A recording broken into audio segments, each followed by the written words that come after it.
someone talking about something. I don't know. Can you send us the YouTube live link on chat? Yes, that's why waiting for Nathan.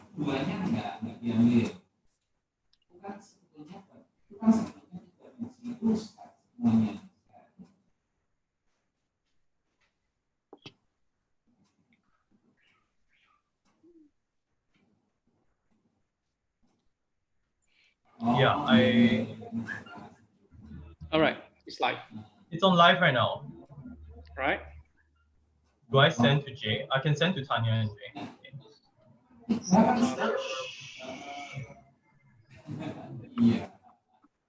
Tanya, sure.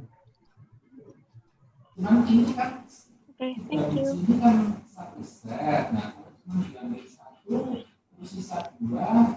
Yeah, all right. It's on live right now. Right. Do I send to Jay? I can send to Tanya and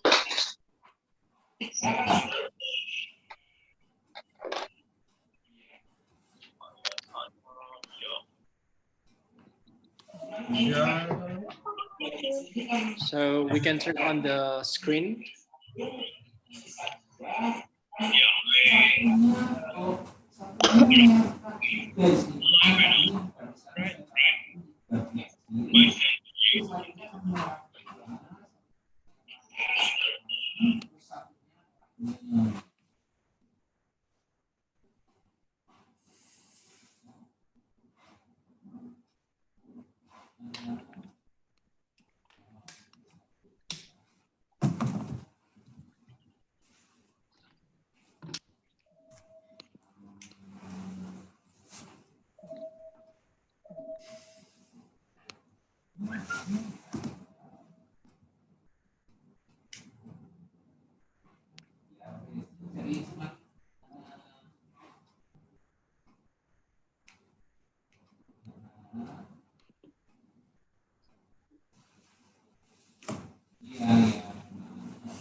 Sorry for the first screen share.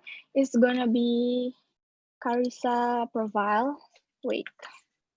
All right. After Arvin, like after Jasmine, give Arvin the time. So so Arvin will introduce Carissa and I will show her profile first. And then after that, I will show the presentation. Okay. All right, we will start in 1 minute. So everyone's ready. So who will speak first? Jasmine will speak first. Okay, right. So let's move the screen to Jasmine.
All right, so everyone will join now. We are admitting people coming in.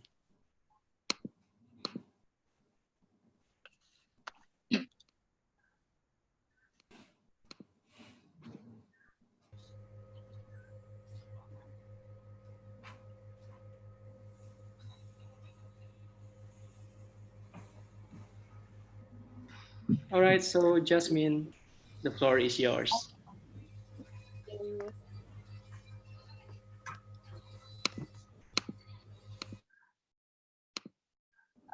Maybe we will waiting for 5 minutes.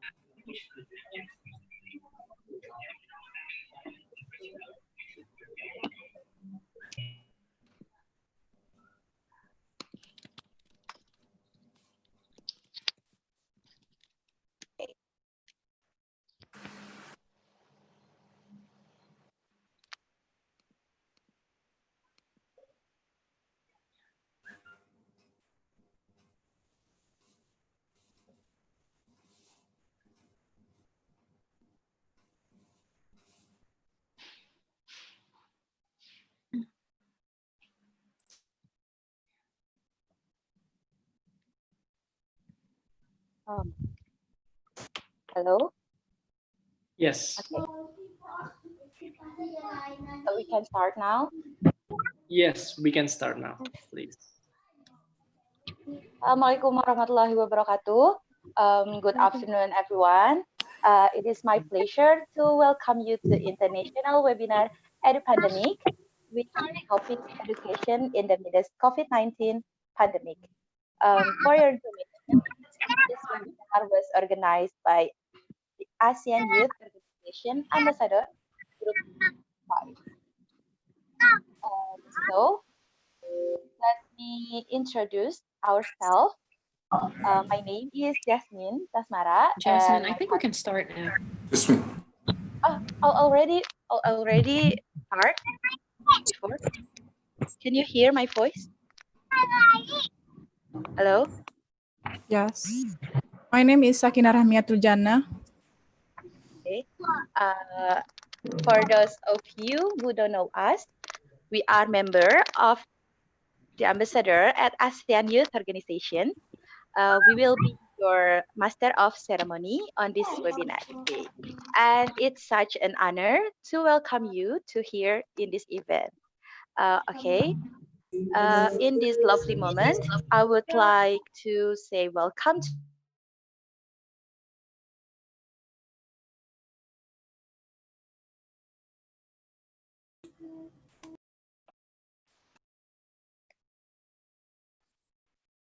Jasmine, you're on mute. Jasmine, you're on mute. Just unmute yourself. Okay. Yes. Okay. Okay. And just repeat Okay. some of the things you said. Thank you. Okay. In this lovely moment, I would like to say welcome to our speaker, Ms. Karisa Tehputri, also to our moderator, Mr. Arvin Widyawan, who have been pleased to be present at our beloved event. Thank you so much. Next, I would like to read the rundown today's for the webinar, and here is the rundown. For beginning, the 5 minutes is for opening, which is right now, and next 60 minutes for presentation from our speaker, Ms. Karisa Tehputri, and 30 minutes for Q&A session. 5 minutes for closing includes the photo session and information session. Okay, next, please allow me to introduce our moderator this afternoon, which I already mentioned it before. Mr. Arvin Widyawan is an ASEAN Youth Ambassador at ASEAN Youth Organization. This Surabaya-born guy earned his bachelor degree at Bangkok University International College in 2016, majoring in international tourism management, during which he had to change to talk to the ambassador of Canada to Thailand, as well as the ambassador of Indonesia to Thailand. In 2020, Mr. Arvin has just finished his postgraduate study in tourism and hospitality management from Petra Christian University, Surabaya, Indonesia. Okay, without wasting more time, please welcome to our moderator, Mr. Arvin, the time is yours. So, hi everyone. As previously mentioned, that my name is Arvin and I will be your moderator for today's session. And let me introduce you to our speaker, Ms. Karisa Putri. And Karisa is a Bali-born and raised researcher and teaching assistant who is currently looking at the development of online pedagogy in relation to the global pandemic. Ms. Karisa graduated with honors from New York University, Abu Dhabi, 2018, having majored in social research and public policy. Karisa completed her undergraduate on a full scholarship, which enabled her to study in Abu Dhabi, Washington, D.C., Madrid, Buenos Aires, and New York City. She will be pursuing Master of International Affairs to study international security policy at Columbia University in fall 2020 with a full scholarship from the Indonesian Ministry of Finance. So, clock is ticking. So, Ms. Karisa, the time is yours. Thank you, Arvin. Hi, good morning, everyone from Abu Dhabi. I'm so sorry there was some technical difficulty. That's why I had to leave for a bit and then rejoin. Thank you so much for making the time to see this webinar and join us here for a conversation on education amidst a pandemic. And I would like to share a presentation that I made for this webinar series. And I think we can just proceed with the slide. Yeah.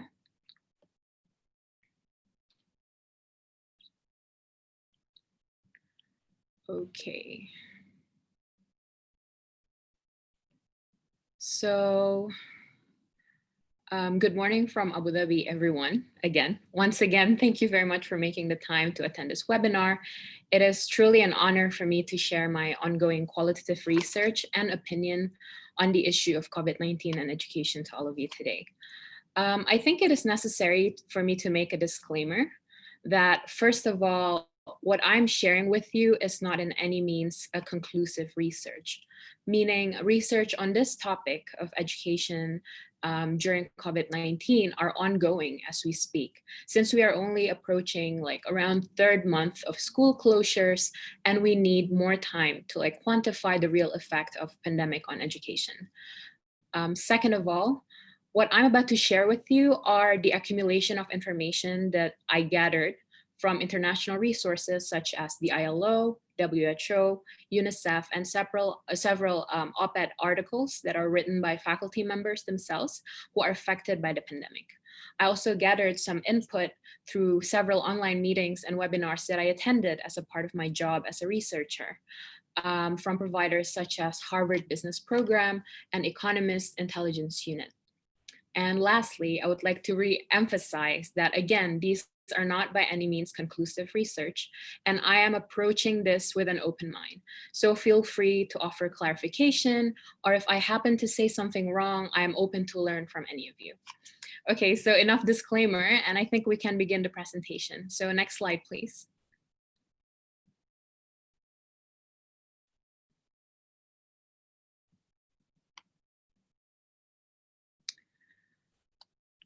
As we are all aware, the world has been hit by a global pandemic crisis, by a strain of virus that we are continuing to learn as we speak. The cases themselves began around early 2020, but some argued that it dated way back in November 2019, hence the name COVID-19. So what are so uniquely dangerous about this virus? There are two kind of things that are very unique to this virus. The first one is that a good number of cases are asymptomatic, which means people who have the virus do not necessarily always show symptoms, meaning it is incredibly difficult to contain the spread as we do not know who has it and who doesn't, unless we are testing everyone, which is virtually impossible for two reasons. The first one is that there's a very high cost when you are going to take the test itself. And second of all, there's limited availability of the tests worldwide. Second, as I said before, there is so much to learn about the virus. It keeps mutating every day, resulting in different effects and damages for individuals who contract the virus across age groups. And we are still trying to formulate the best medication and vaccination to stop the pandemic.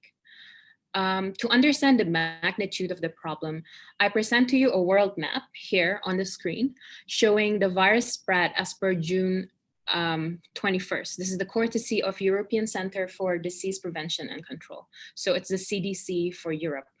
As you all can see on the map, the spread itself is quite universal, sparing only like a handful of countries from its reach.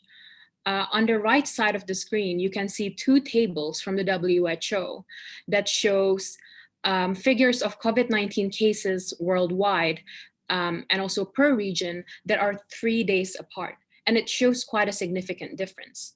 On the top table, it says June 21st, we were at 8.7 million cases globally, while as of yesterday, June 24th, we have passed 9 million cases, showing the rapid rate of contagion and spread of COVID-19. We can also see the data for Southeast Asia, if you look closely at the table, where we stood at 580,000 4 days ago, and almost 650,000 as of yesterday. So such global pandemic led to not only panic, but it also materialized into crisis in many aspects of livelihood worldwide. One of the hardest hit aspects is the economy and financial stability. Tanya, next slide, please.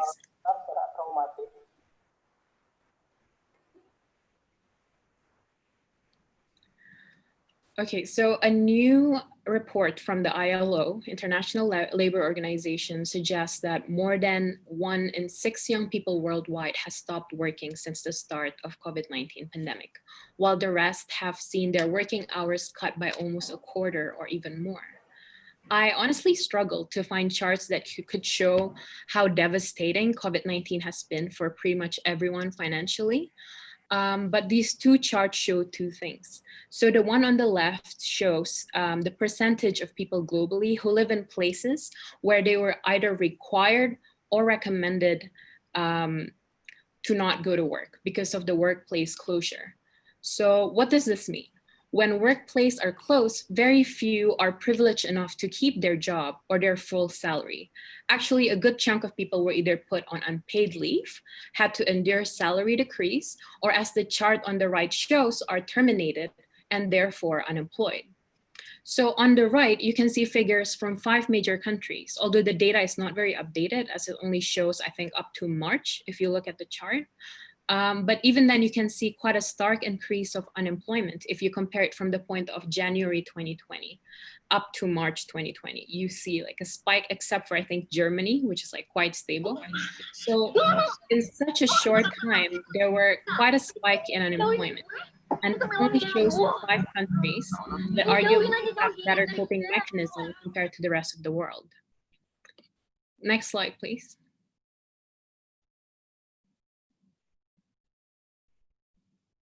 Tanya, next slide, please. So in Southeast Asia itself, unemployment rates have spiked to almost unprecedented levels because of the pandemic, which has devastated economies to varying degrees. So up until now, as in like before COVID-19, official unemployment rates in the region has been pretty low. Before 2020, as you can see on the slide, Vietnam's unemployment rate had been consistently less than 2%, according to the data from United Nations Development Program, or UNDP. For the last decade, Thailand's jobless rate have hovered around 0.6%, which is ideal, which is like amazing for countries. But that has suddenly changed due to COVID-19 pandemic. In Laos, for example, where the formal unemployment rate was around 0.7% last year, joblessness has recently spiked to around 25%. And unemployment rates have risen to a 10-year high in Vietnam, which cost nearly 5 million Vietnamese workers their jobs. And this is only going to get worse because we're only in like the first quarter of 2020. So you can imagine what's going to happen for the rest of the year.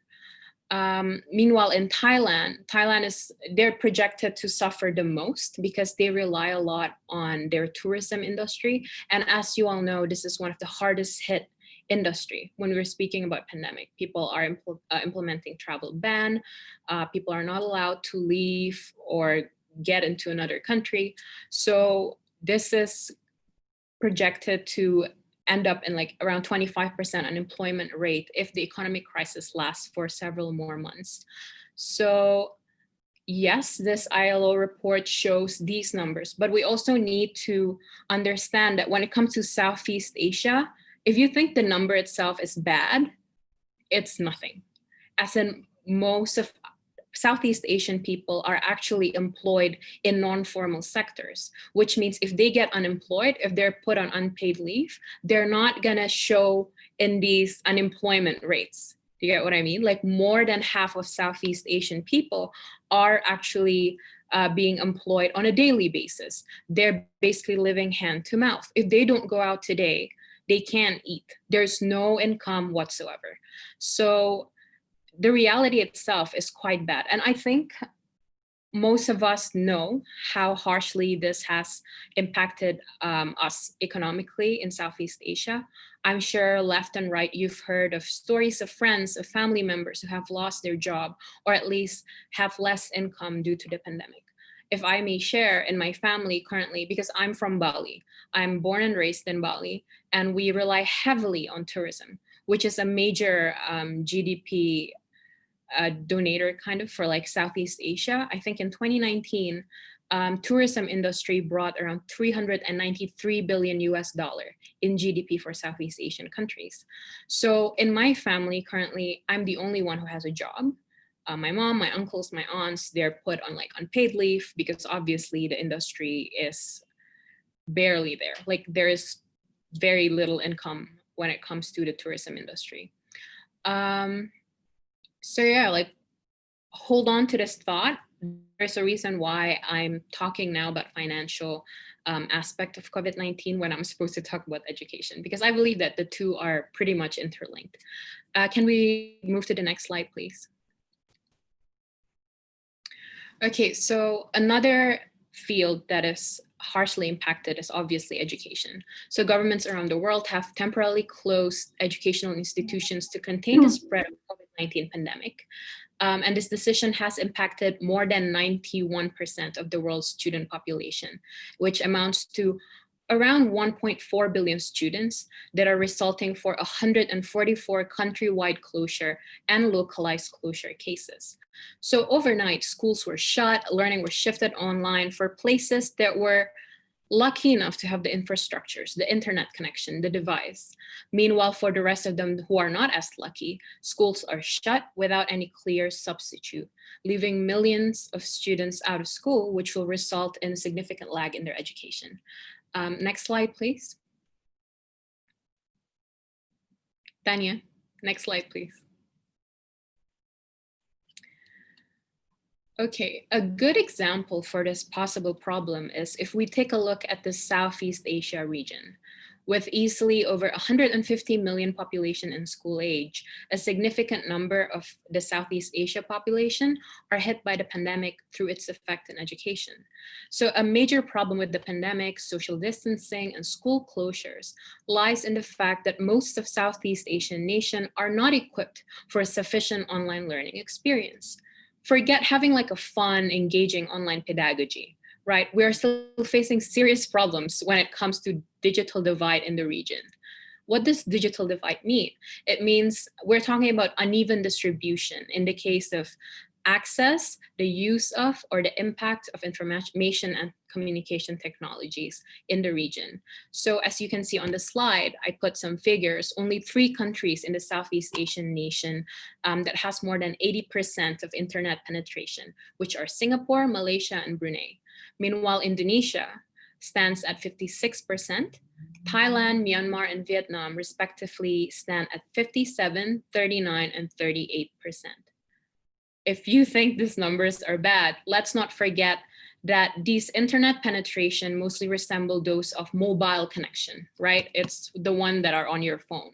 So these are not the ones that you can easily access on your laptop. Meanwhile, online classes and like doing assignments are usually more convenient to do on a PC and not on mobile networks. So when I said the financial condition relates to the education, it's on this part, because this is actually exacerbated by the current pandemic, especially, like I said, if we link back to the unemployment, economic downfalls caused by COVID-19. During such crisis, families need to reprioritize. If you only make, I don't know, $2, $3 a day, and then you virtually have zero other income other than the main one that you make, and you need to choose what to prioritize, well, easily between rent, between food, between, I don't know, clothes, or the internet, easily the first one to go are internet and mobile devices. So currently, with the pandemic going on and the financial stability at stake, we cannot really force family to have these luxury to begin with. So we can say that virtual learning itself is difficult for most people in Southeast Asia, and the government still have a lot to do. Tanya, next slide, please. Okay, so these are case studies or examples from 2 ASEAN countries, just to show you how the government is coping. So in Cambodia, the Ministry of Education, Youth and Sport decided to close schools back in March. And they quickly found out creative ways to promote learning remotely. They work with private companies to launch like online courses through various websites online.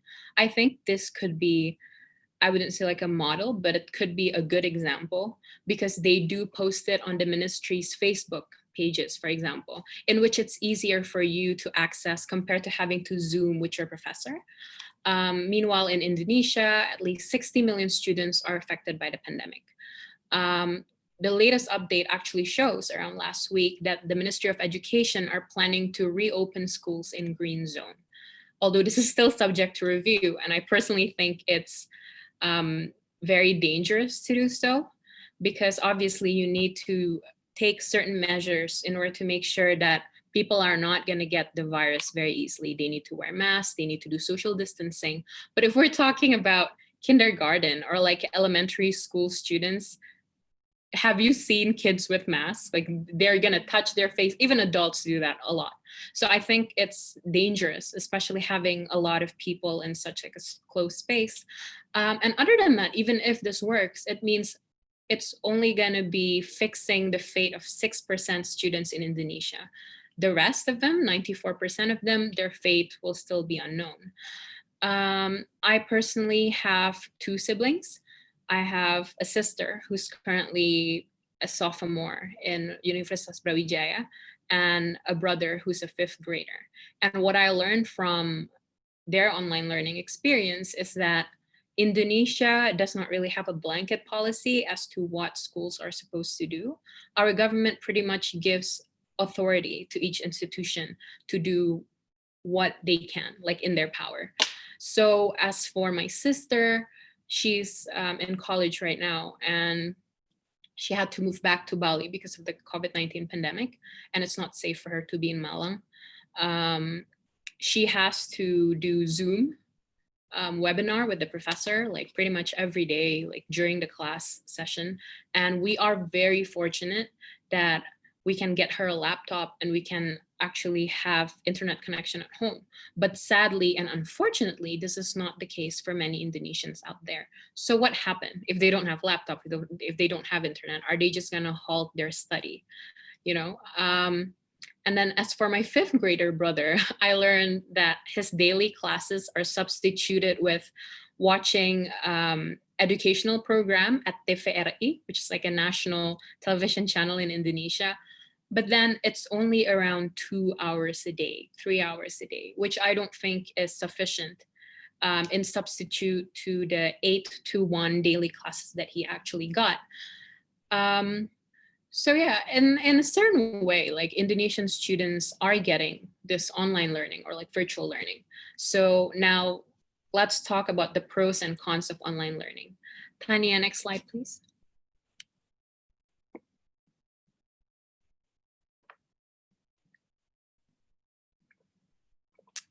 So obviously for the pros, it's safe. It's safer for people to stay home during a pandemic than to go to school and risk, I don't know, like one spread that could like affect 10 or 50 people at the school. And second of all, there is the sense of flexibility in which you don't need to spend that much time to commute. So you have more time to do something else. And then if the sessions are pre-recorded, you can actually watch it in your leisure. Like you don't have to be strictly at 8 a.m. be on campus. And this might help for students who need to do other things. Like maybe they have other responsibility at home or they have other jobs to take care of. And the third of all, which I think is the most important or interesting point from my point of view as a researcher, is that this might be the future of education. I attended several webinars with education specialists from the US. And again, like my research is very American heavy because I work at an American university.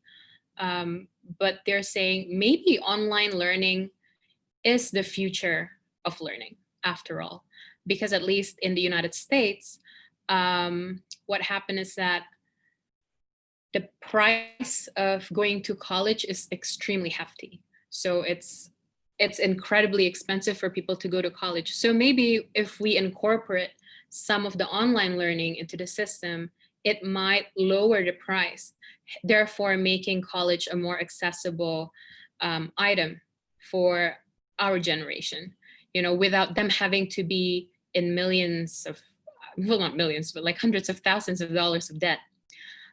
This might also be the case in Southeast Asia, but I'm kind of skeptical looking at the digital divide, although I guess it is actually a good proposal, you know. Meanwhile, for the cons, obviously there were minimum preparation and it's challenging and difficult for both teachers and students. Why did I say minimum preparation? Where, well, like people were forced to turn into online learning overnight. Meanwhile, usually when it comes to education and the way that you teach, you need trainings. Teachers go to school for years in order to be able to be a teacher. And then now suddenly they have to translate everything into an online pedagogy within days. Some of them need to do it like within, I don't know, 2-3 days.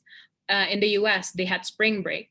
Yeah, spring break. So they had at least a week to prepare what to do with the online learning. But then again, everyone says, even like professors from great universities like Harvard, NYU, Columbia, they're all saying, this is too much. Like we don't have training for it. And everything is just so sudden. And you can't do this with education because you need a certain system to keep things going. And it is very challenging for teachers. And I am an assistant to a professor. So I kind of know like the dirty work behind preparing for a class. I'm going to also like help teaching a class in the fall called Women and Work in the Gulf. And I'm meeting with my boss pretty much like every week to see how can we make the course engaging? How can we keep students, you know, awake and not asleep when they're listening to us? And for us, at least, it's very important for people to be able to engage in class. And yeah, like the knowledge transfer itself, it's not going to happen if they doze off, you know. And online learning, it's personally, I'm not really excited about it, which is one of the reasons why I'm deferring my enrollment in Columbia. I'm deferring it to spring.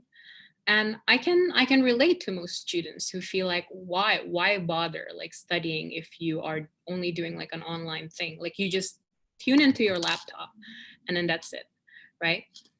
Which brought me to the second point, which is usually online learning or virtual webinars like this, they're less engaging, they're less fulfilling as an experience, especially if you're talking about conventional college students, right?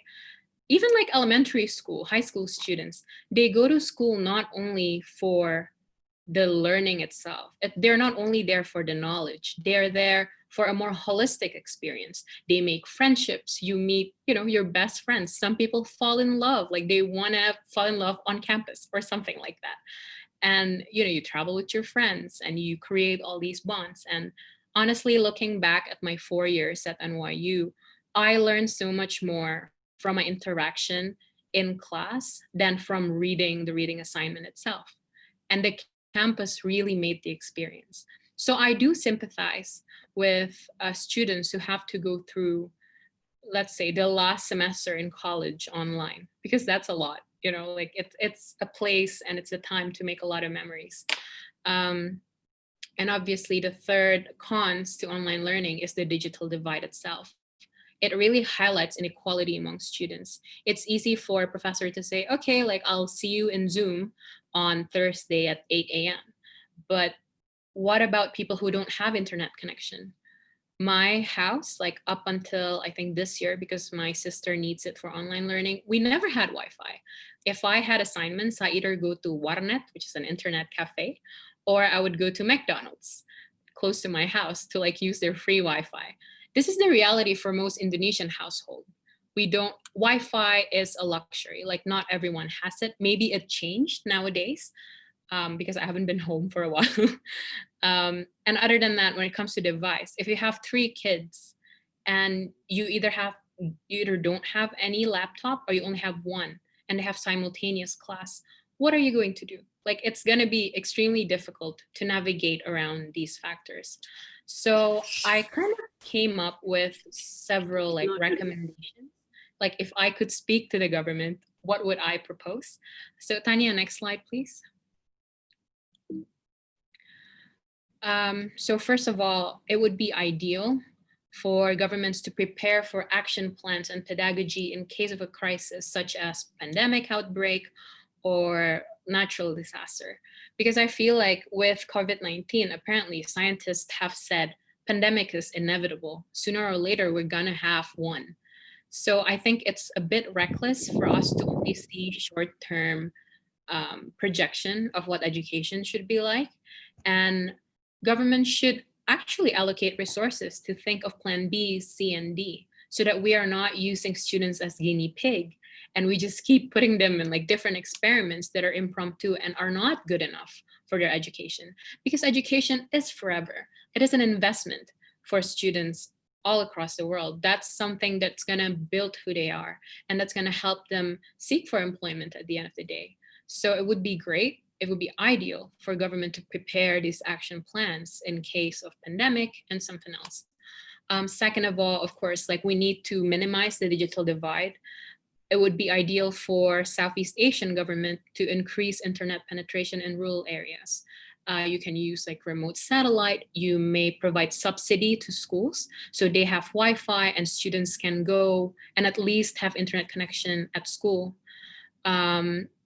Also, they can work with major technology providers to ease the impact of school closure. They can make deals. They can give like free packages, internet packages for students to open certain websites. There are many things that can be done. And again, like the government's help is extremely needed in this situation. Third of all, we need to also increase the number of mobile devices that are owned by families by giving like special incentive to industry players and ensure that families at least own one. Because right now it's not only about checking Instagram or Facebook, it's about your kids are gonna need it for learning. So again, subsidy is gonna be needed here. But that's why I'm putting the fourth point, which is government need to consider budget reallocation within government to defund programs that are unnecessary and not possible to execute during pandemic. For example, House of Representative exchange program, like their visit to Europe, none of these are going to happen during pandemic. Is it possible for us to be less bureaucratic and try to change the allocation? I know, like you need time to do this, you need proposal, you need this and you need that, but can we be flexible in times of pandemic and try to reallocate these money for things that are more urgent, like internet penetration or the device program that I mentioned earlier? And last but not least, government needs to look at resources online, such as there's one that is provided by UNESCO, and I found it quite helpful. And yeah, make them publicly available online on the Asia Pacific regional like knowledge portal. So it can be like more accessible to people and the governments are not alone. Collaboration is encouraged even, you know, because like in Southeast Asia, most of us are facing the same problem. So yeah, that is pretty much my presentation. I really hope I didn't confuse any of you. And I think we can now open for Q&A. Yeah, sure. For those of you who might have questions, you can just raise hand, or you can just drop your questions on the chat box. Please feel free if you have one already.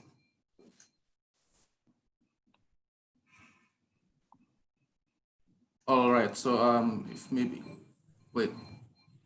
Okay, we have one question here from Muhammad Taufikur Rahman. What do you think if the whole world is doing e-learning and have some strict regulation so that the teacher knowing that the student is present at that time? Carissa? Does that mean what would be like the regulation for attendance? Is that what he meant? I'm not sure. Maybe Muhammad Taufikur Rahman, can you define? Okay, yeah. Well, it's quite easy. I mean, like if you want to do Zoom webinars like this, you can always see who's there and who's not. And I don't think you can actually pre-record and put like your face here. So that's how you take attendance. Or if you are going to use applications, for example, you can see the login times. Like these are admin stuff that I think is quite minor and it's not that hard to do. So yeah, it shouldn't be that difficult, I think. Because at NYU, we do use this portal called NYU Classes, and it can see like when are you submitting your assignments. I'm not sure about login, but I'm pretty sure like if you modify these things, it can be done. Now it's just a matter of fact that like we need to improve more software for the sake of online education. Okay, thank you, Carissa. So here comes another question from Dini Purnamasari. Do you think studying non-STEM STEM major when everything is available in MOOC MOOC still relevant, especially in this pandemic outbreak? Oh, the educational system. What is MOOC? Can you please clarify? I don't know, maybe Dini, you can clarify. Massive open online course. Okay, thank you.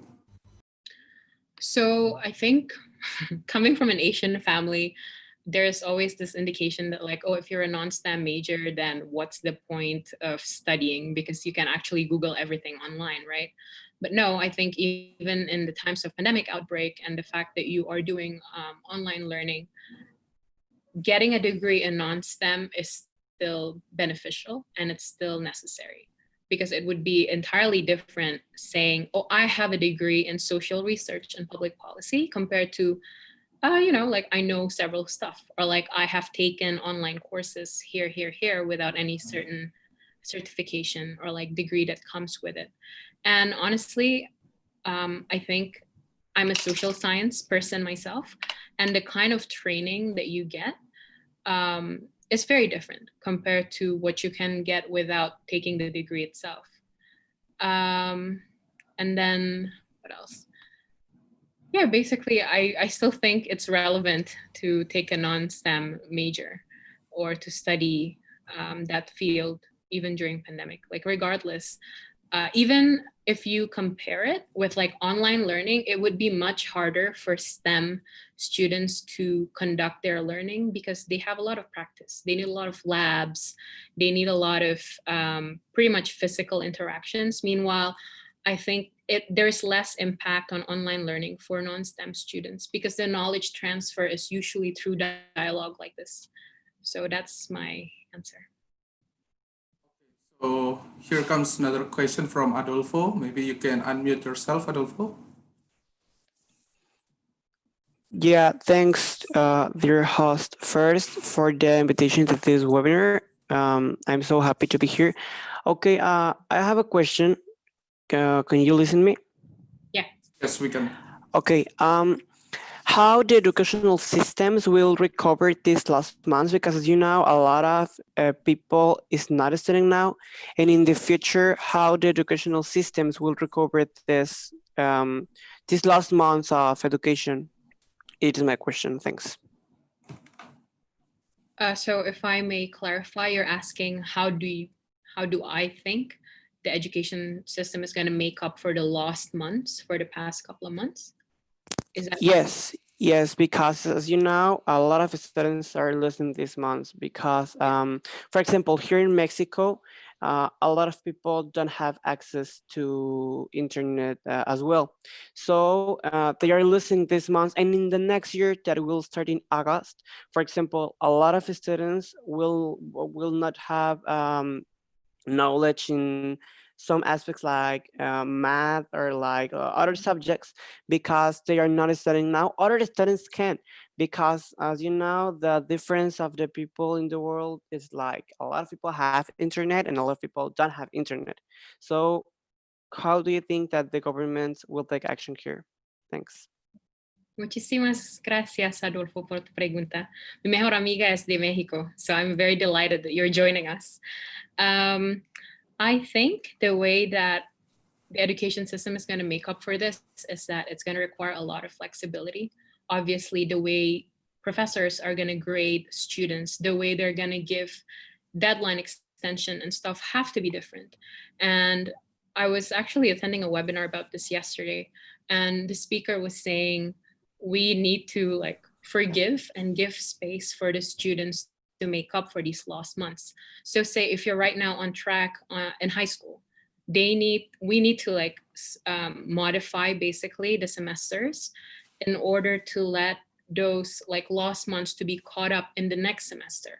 And the problem with education system is that most of the time we are very rigid. We don't like changes, right? But these things need to be implemented because it's not the student's fault. And now it is up to Ministry of Education of each country to try to make up for this, to try to minimize the digital gap itself and give space later for the students to catch up with what they have missed. There might be some extra hours of studying that are required. For example, like if you are going to catch up with what you miss in the spring, in the fall, then you're going to have to do that on top of doing things that are supposed to be done in the fall, right? So there will be more work for both students and teachers, but that will be an option unless you want to like graduate a semester later or a year later and like pushing back your graduation. But yeah, I think it really requires flexibility from everyone, from students, from teachers, and from the Ministry of Education. Okay, Yeah. Adolfo, is that answering your question? Okay, so we'll just proceed to the next question. We have a question from our YouTube, from Miranda Tricia. She said, lots of lecturers in the university are mostly from baby boomer generation.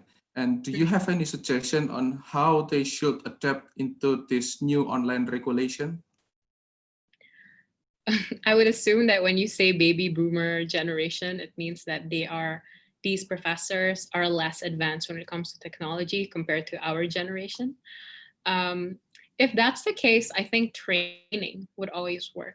That's why several institutions are actually trying to offer training during the summer, because I'm talking here in the US education system where there is spring semester, summer, and then the fall.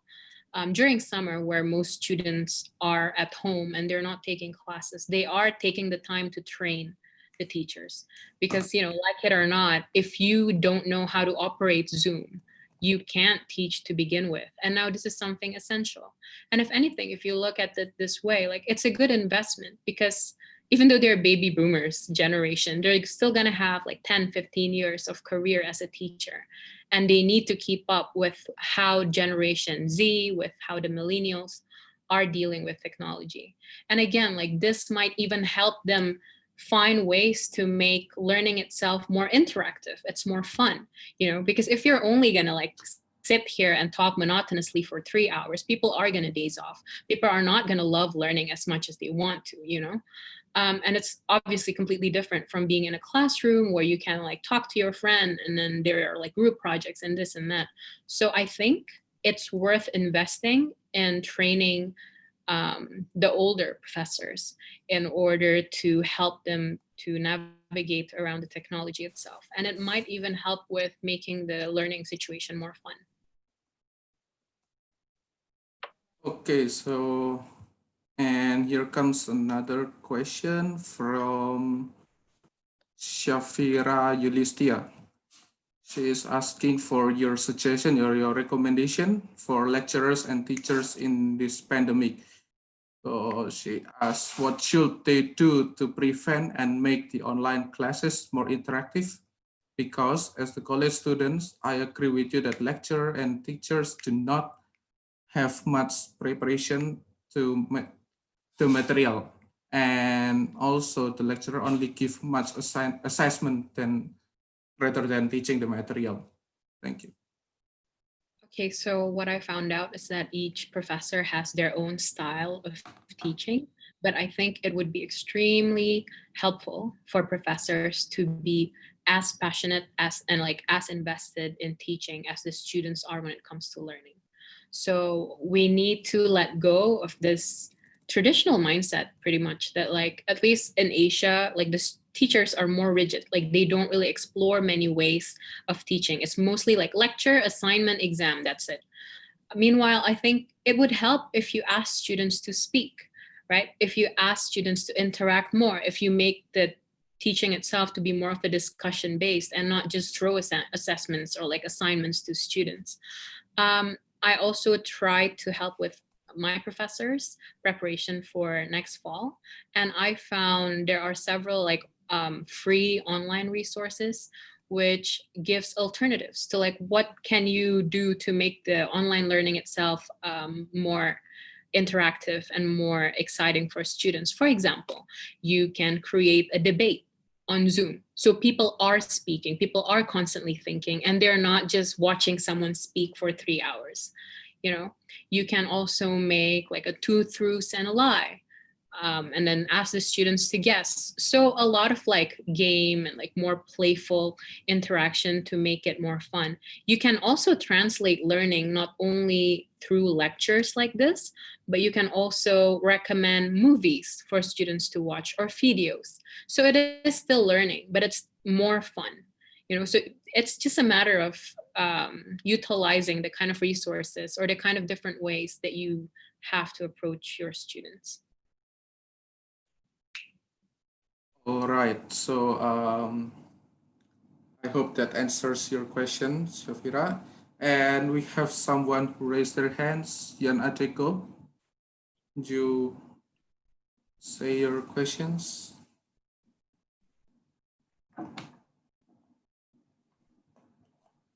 Yeah, can you hear my voice clearly? Yes, Yeah. we can. All right. Thank you for the real wonderful presentation. My question would be about the online teaching as a future, so-called future learning that in near future could be implemented all over the world.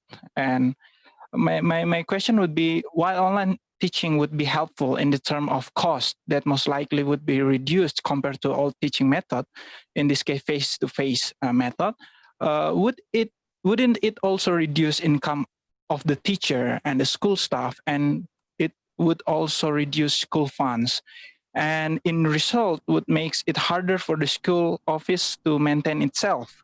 How do you think we could facing this problem as educator or the education world? Thank you. Okay, thank you for your question. In this case, when I said about reducing the tuition and most probably making it more accessible to students, I was bringing up the American case because, as you know, you could spend like $80,000 for one academic year in the United States, which is insane. So I think when it comes to Asia, it is already quite, at least in Indonesia, it is quite like subsidized by the government if you don't have the fee. I mean the ability to pay the fee itself.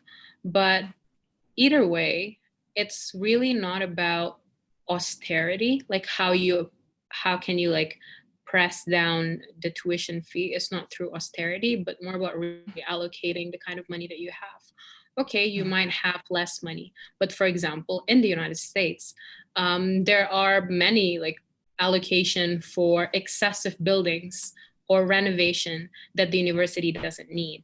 So from the webinars that I attended, the education specialist said, stop with all these like bourgeoisie buildings, you know, stop with all these luxurious monuments and whatever, and like allocate it to other things, allocate it to your faculty members, to admin, to make teaching itself more effective.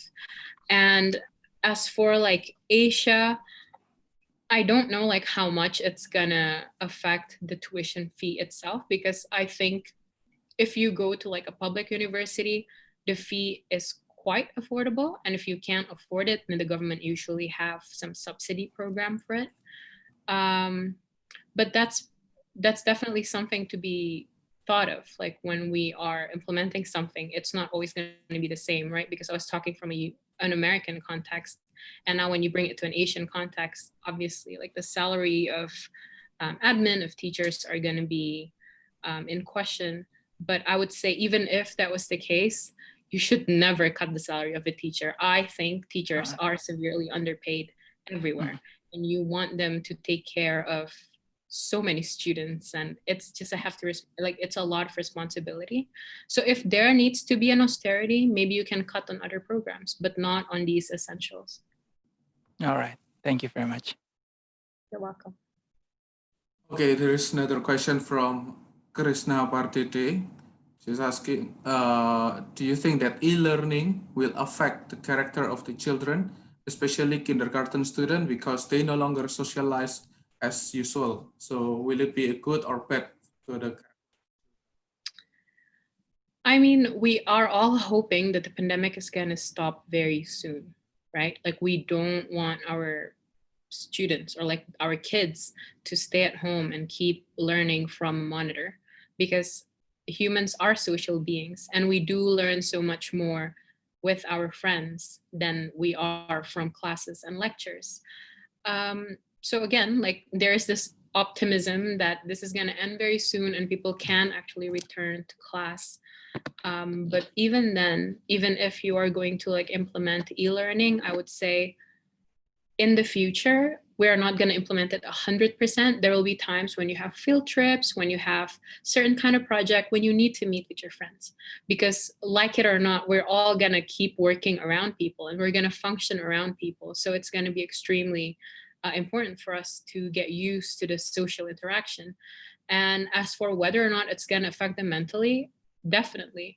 I mean, for weird reasons, I joined like these parent forum in Abu Dhabi, and all they say about these pandemic and shutdown, and here especially, until yesterday, children are not allowed to visit most public places if they're below 12 years old. So you can imagine they're in quarantine for 3 months. They don't see their friends. Everything was so abrupt. Teaching and like learning is suddenly through the laptop. They are all losing their mind. You know, can you imagine kids? They can only like stay in their apartment, because here people don't usually have a house. They don't have a backyard. It's different from what it is like in Asia. And yeah, they are like getting frustrated, and some of them are going to like take their kids to like psychiatrists even, because they are concerned with their mental health and what it's gonna do to like their character development. But again, hopefully, like this is not gonna last very long, and we can all go back with interacting and not so much with social distancing. Okay, so here comes another question from Tanti Juliana. What do you think about the student demand to refund some of their tuition fee? Do the universities actually have the responsibility to do that? This is quite a difficult question to answer, because I can see both sides. I have siblings who are still students, and we question, why are we paying full tuition fee if we are only getting like, I don't know, 20% of the experience itself? But on the other hand, I also know a lot of like teachers, especially at schools, who are like, please don't ask for tuition cuts, because they're gonna cut the teacher's salary first. Like the previous question was saying, like it's basically a system. So I don't know. I really don't know what to think about this, because I think school or like universities especially, or like universities in the US where it's like very expensive, they should lower tuition.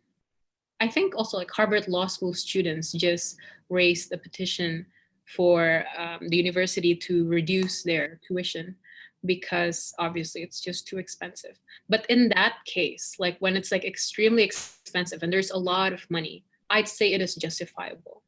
But when you're talking about schools that don't make that much money, then we have to think more about how is this going to impact the faculty members, how is this going to impact the admins, people who are relying on the school itself, you know. So it would really depends on which institution you're talking about. And again, I'm very like divided when it comes to this thing because I can see both sides. All right. So here's another question from Evelyn. She is quite asking a question about the exam and so she's asking, how can teachers prevent students not, prevent students from cheating when they are doing their exams or assignments? I was thinking about this the other day. I think if we were going to implement an online education, then the Asian system of education, where it's like closed book exam, it's about memorizing, it has to change. Because I graduated from NYU and I was surprised when I went there. And then I realized most of the exams are open book. So I'm like, what kind of exam is this? This is cheating. But no, like most of the questions are not multiple choice. With multiple choice, it's so easy for students to just like Google for 5 seconds and then they find the answer, right? But if it's an essay, you need to like formulate your argument.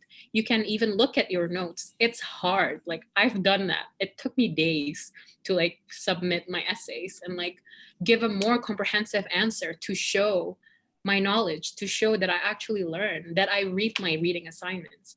So I think the only way to prevent cheating is to find the kinds of examination that won't allow that even though it's an open book, even though they have internet next to them, that it's still going to be hard for them to just copy paste things. And again, plagiarism is going to be a huge factor here. You need this kind of software that can check if they actually copy paste something. But yeah, I think we're going to need to revamp the whole, idea of what an education should look like in Asia. We need to delve more into the kind of questions that is going to ask deeper things that are not going to be instantly or like easily answered. All right. So the next question is actually it's like I combine these questions because these questions like consisting of two different questions, but they have the same main idea. So they are basically asking if the government is conducting online education system. So what about teachers who come to the students' house to teach? And what about the subjects that require some practical teaching, like some engineering stuff and something like that?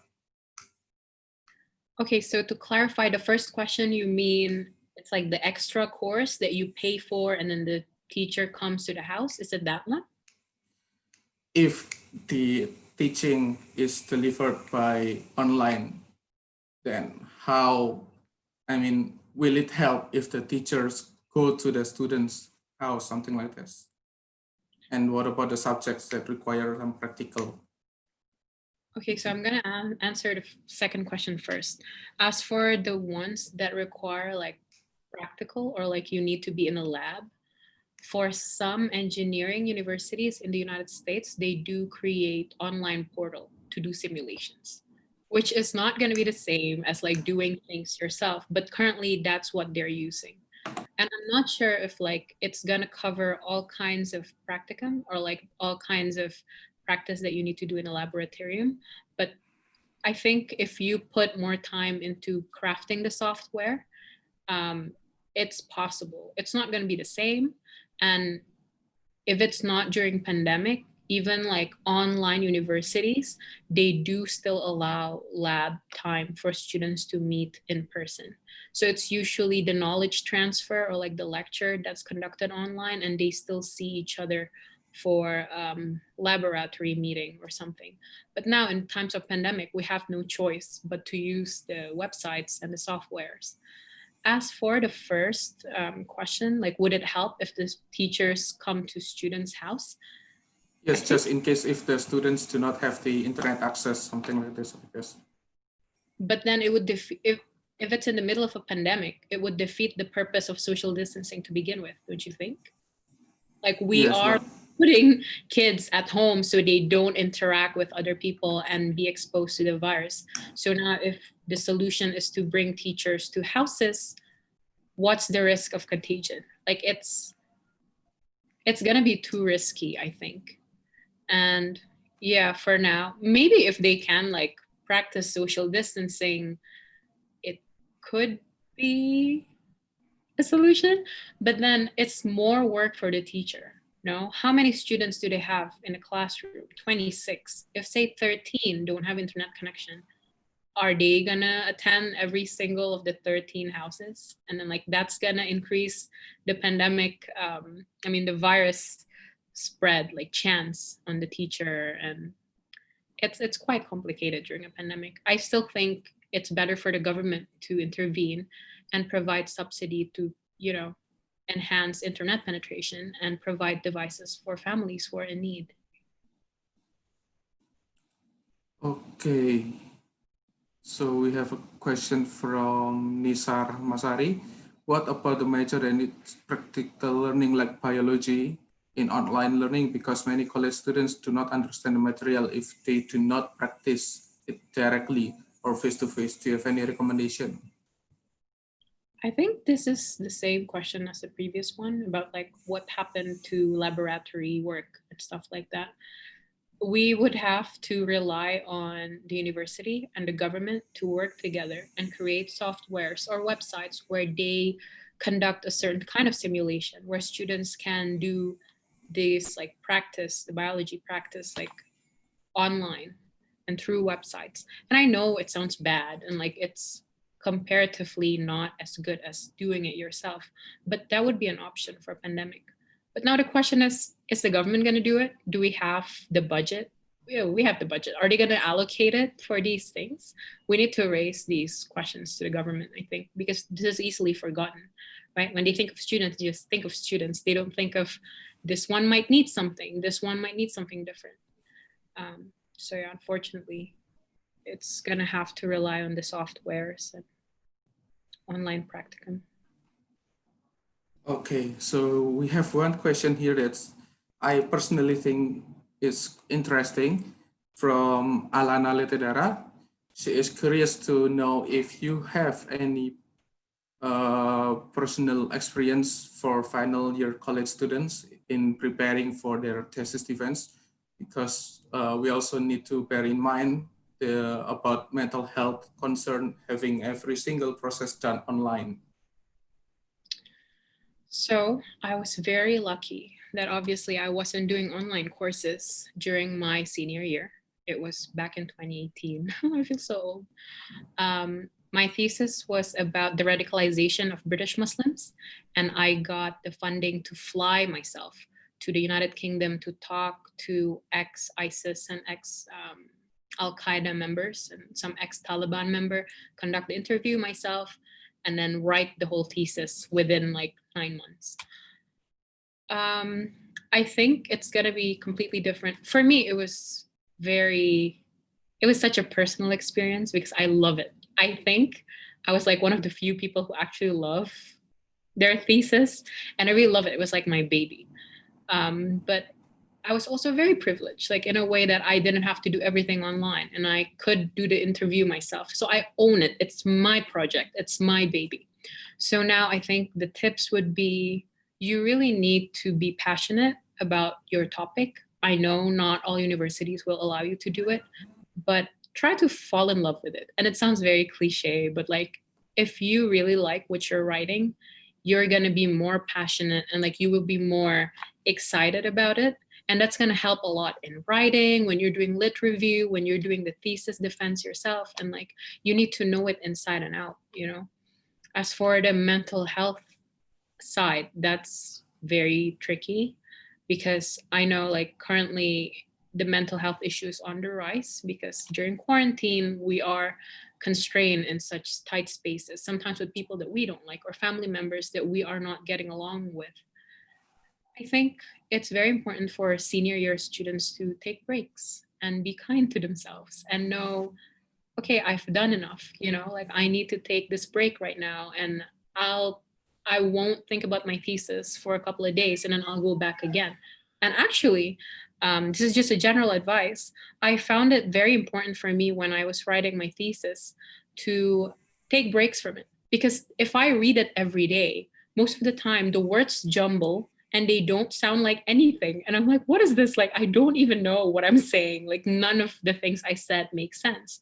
But if you take a step back and take some time off and then go back to it again with a fresh set of like eyes, basically, and you feel fresh, like in and out, then I think you'll have a better chance at doing very well for your thesis and thesis defense. But yeah, basically try to love it, be passionate about it, know it inside and out, take breaks when needed. Please, please, please take breaks and be kind to yourself and know that you are good enough, you know. Very cliche, but that's what I can offer. And good luck for all seniors for your thesis defense. Okay, so next is from Alfia Sekar. What do you think about limiting or reducing the number of people entering the classrooms? Is it quite effective compared to the online classes from Zoom and Google Meet or something like that?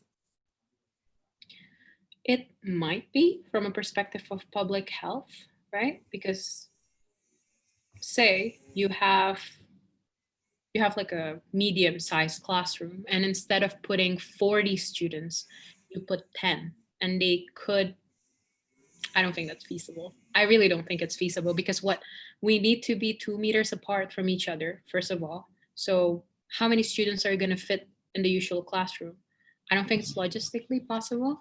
And then second of all, if you're dividing the students, what about the rest of them who are not getting the time of the day?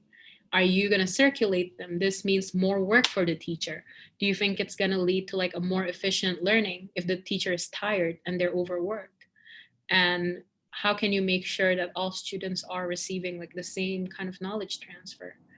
I simply don't think it's feasible. And again, the risk is very high. Like, if you can, don't gather. So I'm not sure. Maybe when the pandemic gets better, then people are gonna do these things. But again, like, you know, like the classroom sizes are not massive. And to follow protocols, it's gonna be extremely difficult, I think. But that's my personal opinion. Maybe it could work. So we have another questions from YouTube. Wait, we have from Naufal Julian. He said that we know, especially in Indonesia, the online teaching extends until the next semester, and might be because of this condition, there is a big competition for graduate students to find some job. Yeah.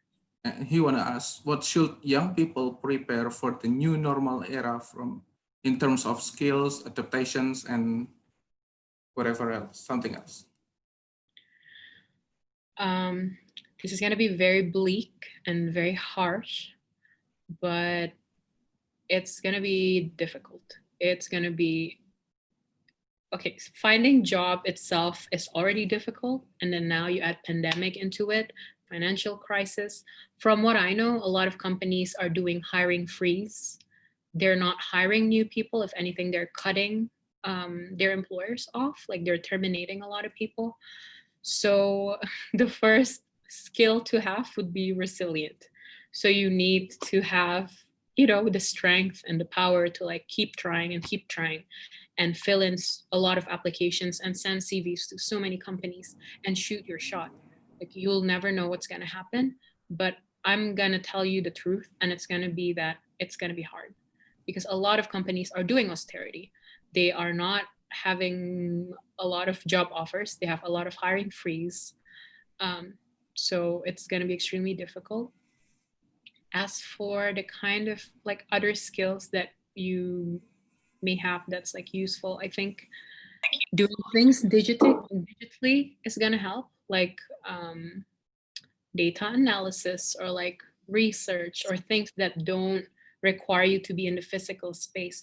That might allow you to do work from home compared to, say, if you are a teacher, it's going to be harder, right? Because you are most valued when you are like doing things in person. But then again, you can also compensate with doing things online. But say I am very privileged and I'm very fortunate that as a researcher, I can do my work from home and I am not really affected by the pandemic, like financially. So, yeah, I mean, jobs that will allow you to work virtually, I think that would be pretty useful. But again, resilience, because it's going to be a tough time. And I'm also scared because I'm going to grad school, you know, I'm leaving my job very soon and I'm going to have to go back to the wrecked economy. Okay, another question from on YouTube by Stella Gracia. Do you prefer the government to give some subsidies, but with high possibility of doing corruption? Wait, it suddenly scrolls down.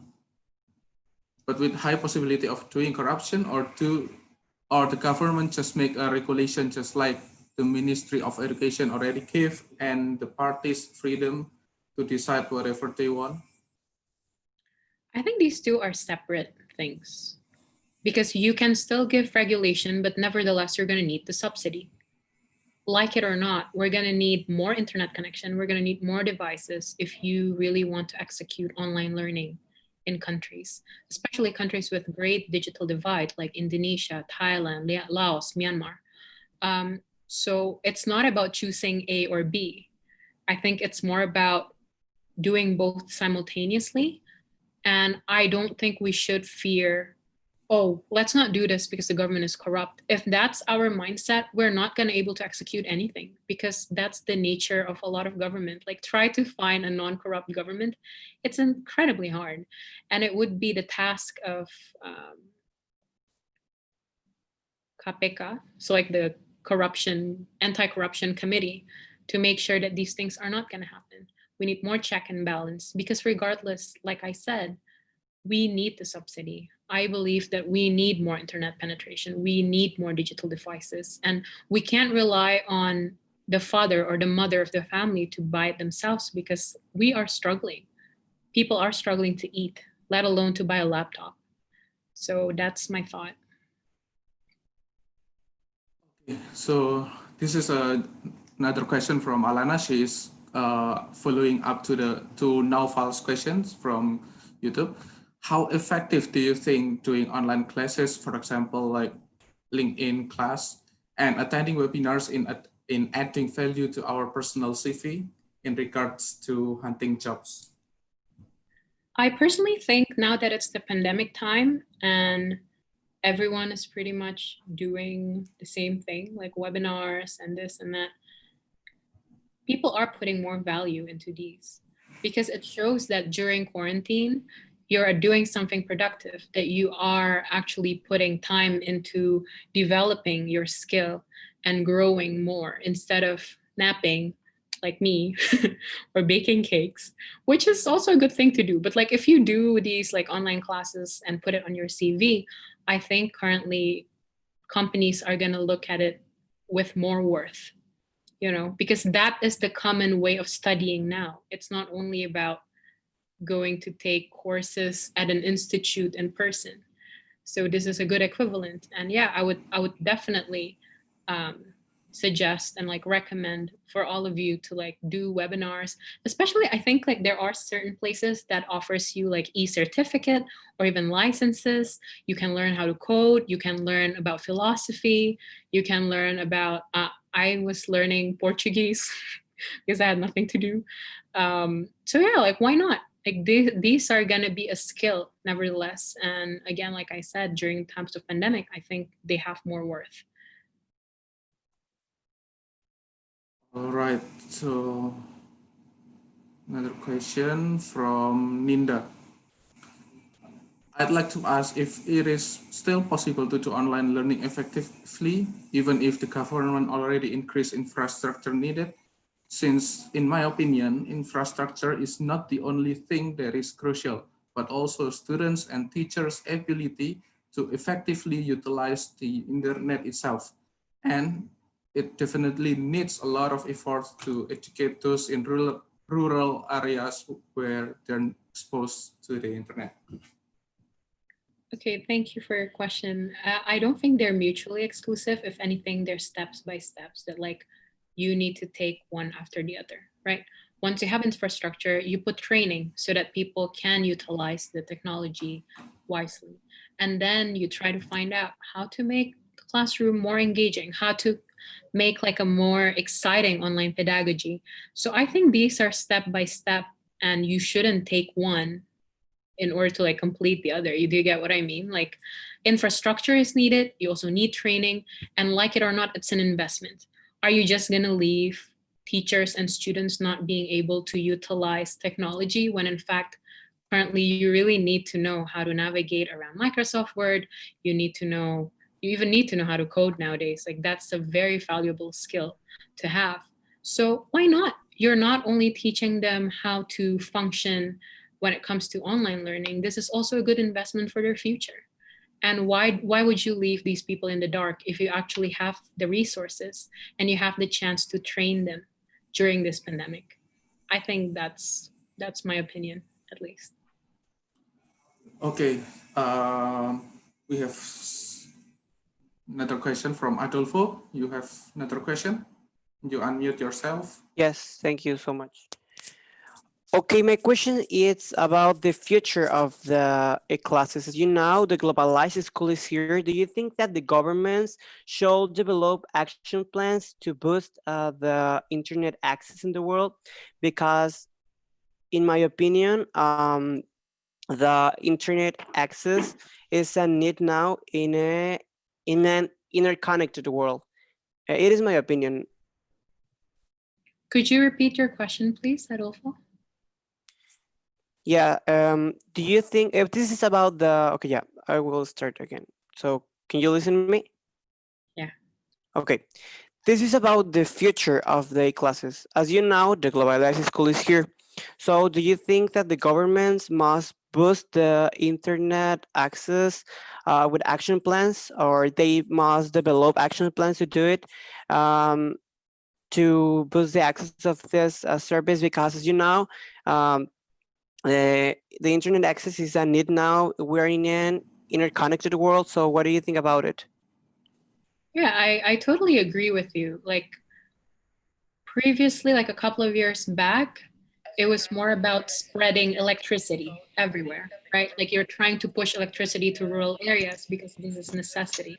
And now I feel like internet has been more of a necessity than a luxury, especially in times of pandemic and trying to juggle around, like trying to maintain education. Meanwhile, we can't go to school. So yeah, definitely they need to come up with the kinds of action plans to increase the reach of internet into rural areas and like different parts of the country, because like I said, now it's more of a necessity than a luxury. Did I Yeah. answer your question? Yeah, I can. May I ask another question? Only short question. Sure. Yeah. Okay. Yeah. Thank you so much. Okay. Do you think that the governments must create public policies for the future of this virtual education? Because as you know, the educational systems must improve the quality of the virtual class in the future, because the globalized school is here and it will be here for a lot of years, because this is a new future. So do you think that the public policies are an option? Yeah, obviously. I think everything needs to be executed with proper assessment through public policy. And like you said, it's a good investment, right? Like it's not only going to be here for the pandemic. Who knows? Online courses is going to be something that we're going to use for a longer term. And it's always good to have plan A, B, C, D. So again, I really think it's a really good investment to put some public policy analysis into the virtual learning and even for the internet spread across the country. Okay, thank you so much again. You're welcome. Okay, so I think there is no more question. Maybe everybody, maybe any one of you who has any other questions, maybe, or maybe any one of you raise your hands. We still have some time, like 5 minutes more. Okay, I think there is no more. So from all of this, I think I can just simply briefly wrap it up for everyone that in ASEAN itself, the only Singapore, Brunei, and Malaysia who have like about 80% of internet penetration, and while in Indonesia itself, only 56% of Indonesian population who has the internet access, and among those 56%, about 60 million students are out of schools, with 6% of them already back to school. So, and to accommodate those 94%, therefore, who has not been back to school due to the online learning, the government needs to know. Okay, so we have another question here from Makvira. Not only is the world facing a pandemic, but at this moment we are also in the midst of digitizing every industry and aspect of our society. This means many parts of our lives that used to be separated will now converge. The pandemic is simply accelerating that process. What do you think about that, Carissa? I think that's a brilliant point. And I do agree that this pandemic is just accelerating the fact that we are going to rely so much more on technology. And again, like from the education forum that I attended, people are saying we actually have this idea of turning things online when it comes to learning, or like at least have half of it online, even before the pandemic. So yeah, it is just accelerating everything. And it's just very unfortunate that we are taken aback by it and we're surprised and we're not prepared for it, you know, but maybe it's a good thing. But again, like we are going to need a lot of help from the government when it comes to infrastructure, when it comes to the kind of devices that we need.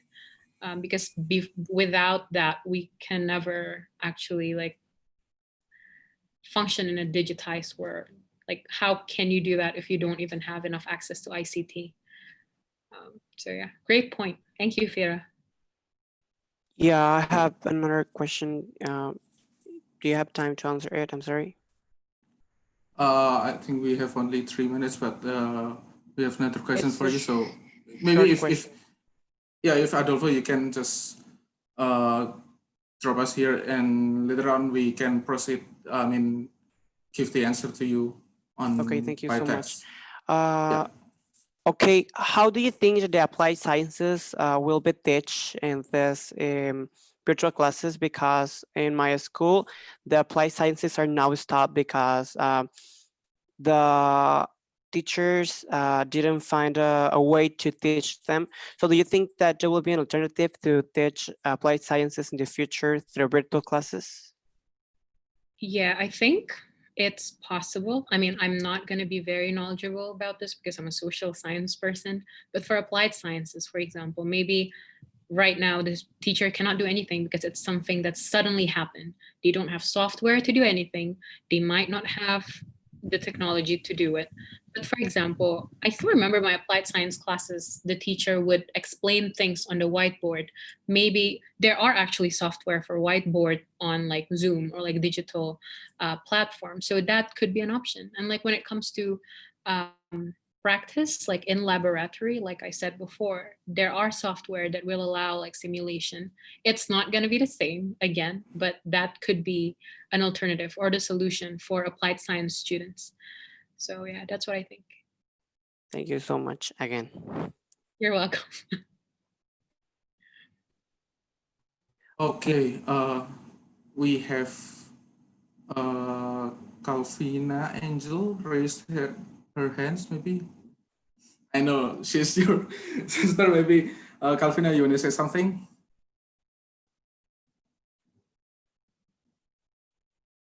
No, okay. So one last question from Muhammad Nabil Al-Shafa. I know some people that can be productive in this situation and the opposite one. But I do know too that a lot of people have thought like, I have to be productive like him or her. But this toxic thought ended up with insecurities for some people because they can't be productive like the others. Maybe like you. Do you have any tips for this situation in current pandemic things? Yeah, of course. I have conversations with my friends a lot about this because in the age of social media, everything feels like a competition. You go on Instagram and you see people doing Pilates video, or like they're finishing their Arabic courses or whatever. Like they just managed to be so perfect during pandemic, and it will make you feel insecure, right? But you always need to remember that, first of all, everything that people post on social media are heavily filtered. No one posts about them crying, no one posts about them napping. They always post about the good things. So remind yourself that, like, this is not everyone's everyday reality. These are just like selected things that people are presenting to the world. So you don't need to feel bad about that. And second of all, know that everyone has their own pace. I have my own pace. You have your own pace. I might be napping all day today, and you might be doing a project, and it's going to be the other way around tomorrow. But it doesn't mean I'm less than you or you are less than who I am, you know? So yeah, like when it comes to insecurities, it really helps to do social media detox. I think when I feel very insecure, I just like step back from social media and stop seeing people's stories, because it haunts my mind less. And again, like, be okay, like be kind to yourself. Stop saying things that you wouldn't say to other people to yourself. If you tell yourself you're lazy, you're not doing anything good, you are taking space in this world, would you ever say that to other people? Like, if the answer is no, then don't say that to yourself. Like, these are very, again, cliche, but it works for me and it's fine. Like, you don't always have to be productive all the time. That's the thing about pandemic. You need to take time to make sure that mentally you're okay. You need to take breaks. And yeah, I hope everyone is doing fine. It's really hard to deal with insecurity, I think. One question I find interesting from Jan Adeko. As of now, e-learning is being valued less than the older method studies, and even the e-certificate has no values at all in the face most overall. What can we do individually to increase the value of online learning so that it is no longer as underestimated? I think what we can do is take more online courses, because I feel like the more people who are going to take it, the more normalized it is to be seen as something that's valuable, right? And like, other than that, it's really up to the companies. It's really up to the other end of the spectrum to like determine what is valuable and what's not. Another thing that you can do is, if you obtain a certain skill from your online learning, for example, if I learn how to code, how can I make this a project that can become the extension of my story? Yes, I took this online course, but I also utilize it to do this project and that project. So I think that's what we can do. Normalize it, make it a thing, and then try to extend your story into something that is more translatable and more marketable on your CV. Okay, so we have two more people raise their hands here. Maybe you can unmute yourself if you have any questions. Okay, Yes. no more raising. Okay. Hi. Sorry, can I still ask the question? Okay, cool. Yes, yes, Hi, go. Carissa. Thanks so much for the presentation. Hi. So I have a follow-up question regarding to the previous one. I think, so a bit of a context between my question is that I previously worked at an e-learning B2B company, and we're trying to provide like an online learning solution platform for companies and universities to provide the, like the lectures online. But one of the biggest problems that, or like the trends that we've encountered is that the reluctance of the people in terms of like mindset when it comes to understanding, the importance to have a learning process that is engaging per se, like gamification features, a more interactive like quizzes and interactions rather than just having it all like, upload materi Google Drive and then, like Zoom, like one-way situation.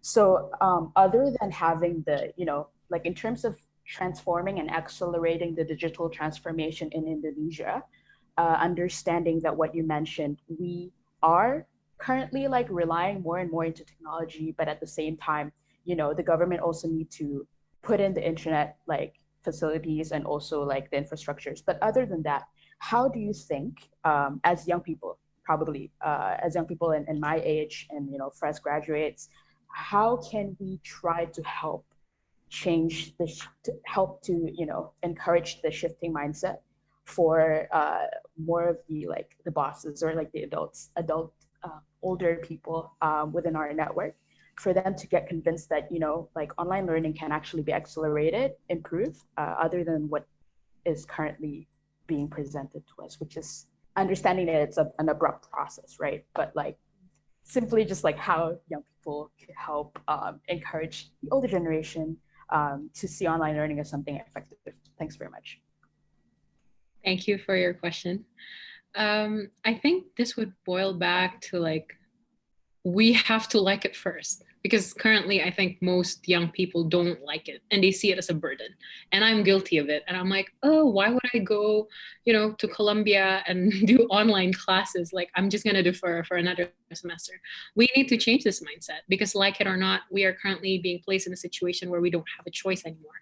Most of us have to do it anyway. And I think once we start to like it and see what are actually the benefits or like the good point from online learning, you engage in conversation with people who are older, which is going to be a hard thing, especially in Asia, where like there's still the mindset of like, if I'm more senior than you, why would I listen to you? Right? Yeah. Like, I'm not going to listen to the young people's opinion. But I think these engagement, this kind of conversations need to happen in order to change mindset, in order to also introduce to like the older generation teachers that there are still ways to make online courses or online learning fun. It's not only about uploading materials and giving assessments. But again, like, I think I have a lot of faith in our generation and the teachers that are going to be produced from our generation to bring the change, to bring more passion into teaching and not just see it as a means to an end and as like an occupation where they just like, okay, I upload this, that's it. They don't care about like the students' development and other things. And that's going to require a lot of work, but it's going to start from us trying to like and see the silver lining through this online course, I think. I hope that answers your question. Thank you. Welcome. Okay, so that's all for today's Q&A session. We are, the time is ticking, so, and somehow we still have to stick to our schedule. So to wrap things up, to continue what I have previously said before, that about 6% of the 60 million students in Indonesia are out of school because of the pandemic, and this 6% of the 6 million people, they are already back to school already, because the schools are in the green zone, so they have been allowed to go back to schools. And to accommodate this 94% of students who have not been able to go back to school, and therefore it is crucial for government to provide affordable internet access, especially to reach those who are in rural area, those who have no internet access. And therefore it is also significant for the government to consider budget reallocations. And talking about the internet and online learning, we also need to consider very carefully about our mental health, because some people are like having issues with their mental health. With some are having because they do not meet their friends, because they do not have to do access to some other stuff. So yeah, mental health is now becoming more and more important during this online learning. So that's all from me and Carissa. Thank you for the explanations, for your time. Now I will just pass back to the MC. Okay. This is the end of session. Thanks to the audience that had participated actively. Finally, we get to the last session in this event that is closing. As the master of ceremony, thanks to Miss Clarissa Teputri as the speaker, Arvin Widiawan as moderator, the committee, and the audience entirely. Thank you for attending this international webinar, Education in the Midst COVID-19 Pandemic. May what we had conducted will be useful for us and get more impact for others. So everyone, even this guiding this event, we made mistake or offend someone's here. Please forgive us. One more time I say, stay safe and stay healthy. Wassalamualaikum warahmatullahi wabarakatuh. Let's take pictures together as documentation this webinar. Our operator will take screenshot. Please turn up your camera.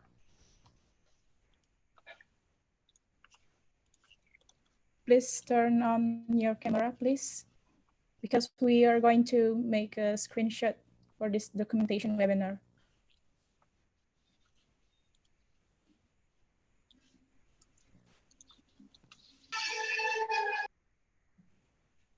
Please turn on your camera. Tania, please. Okay. One, Lead us. 2, 3. Cheese. Okay.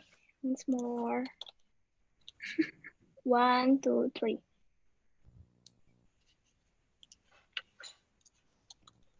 One, two, three.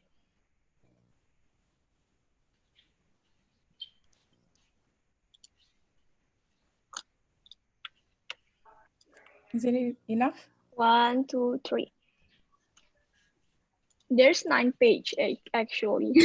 Okay. We're There are waiting. 200 people. Yeah. 1, 2, 3.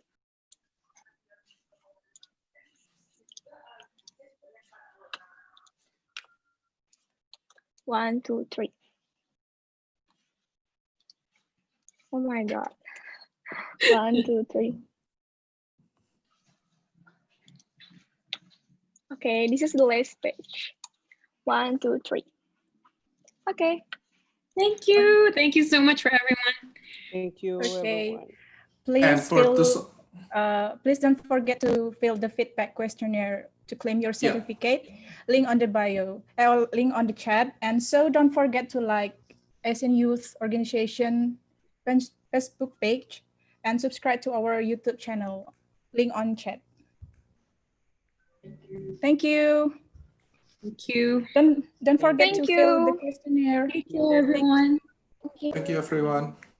Thank you, everyone. Thank you. Thank you, everyone. Don't forget to Thank you, fill the everyone. questionnaire to claim your certificate. Yeah, of course. Thank you all. Yeah. Don't forget to fill in. And don't forget to like Asian Youth Organization Facebook page and subscribe our YouTube channel. Thank you. Thank you for attending this webinar. Thank you so much.